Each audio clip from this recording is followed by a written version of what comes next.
बदलता हुआ जो मौसम है ना, मानसून में आप जैसे कह रहे हो, एकदम बारिश है, फिर धूप है, फिर एकदम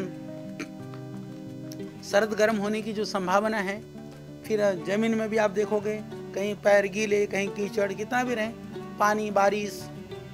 और इसमें एक सबसे पहली चीज़ है कि हम अपनी जो बॉडी का रेजिस्टेंस को बढ़ाएं, रोग प्रतिरोधक क्षमता। देखिए कहीं पर लिखा हुआ है हमारे शास्त्रों में ही कि समझ लो कि जिसके पैरों में जूता है उसके लिए सारी धरती चमड़े से ढकी हुई है। ये बहुत एक समझने के लिए बहुत मजेदार बात है। क्यों? क्योंकि जब आप चलोगे तो जूतों के साथ चलोगे तो जूता तो पैर में ही है ना, सारी धरती को चमड़े से नहीं ढका जा सकता है, पर जूता तो पहना जा सकता है ना। तो यही कहानी है कि कहाँ क्या वायरस घूम रहा है, कहाँ क्या बैक्टीरिया है, कहाँ कीचड़ है, कहाँ बारिश है, पता नहीं किस किस का सामना करना पड़ेगा। कहीं छाता काम आ जाए, कहीं बरसाती काम आ जाए, कहीं कुछ भी काम ना आए, पर यदि हम अपने आप को थोड़ा मजबूती के साथ चलें तो सब जगह काम आ जाए। तो इसके लिए बहुत ज़रूरी, जैसे मैंने कहा कि गिलोय घनबटी बहुत बेहतरीन है पूरी ये एलर्जिक प्रॉब्लम्स के लिए, ये सीजन चेंज के लिए, इन सब के लिए। और पेट के लिए एलोवेरा और आंवला जूस, पतंजलि एलोवेरा आंवला, सच में ये आप प्रतिदिन पीने की आदत डालो, चाय पीनी बंद कर दो। और मजेदार बात यह है, कई लोग कहते हैं कि चाय का जो आविष्कार वो चाइना से हुआ था। मैं अभी यूके में गया था, तो जो रॉयल बॉटनिकल गार्डन जो क्यू गार्डन है लंदन में, वहाँ पर तो सबसे पहला जो आप लोगों ने सुना होगा चार्ल्स डार्विन जो है, उसके सिद्धांत तो आप लोगों ने पढ़ा ही है। तो चार्ल्स डार्विन सिर्फ इन जानवरों का ही नहीं, पेड़ पौधों का भी एक्सपर्ट था। उसका जो हर्बेरियम है, स्पेशली मेरे को फोटो भी मोबाइल पे दे दूंगा, उसके हर्बेरियम के अंदर उसकी टीम ने नॉर्थ ईस्ट में पहले चाय का पौधा ढूंढा था और वहां से उसी पौधे से फिर ये जो चाय पी जाती है ना, फिर यहां से शुरू होकर के पूरी दुनिया में फैलाती है। तो उससे पहले भी तो हम कुछ पीते होंगे। तो इसके लिए मेरा निवेदन है आप लोगों से कि हमें सुबह उठ करके, जैसे आप गर्म पानी मिला करके आप एलोवेरा आंवला जूस को पिए, और ज्यादा जिसको थोड़ा कसैला लगे थोड़ा शहद मिला दो, हनी मिला दो।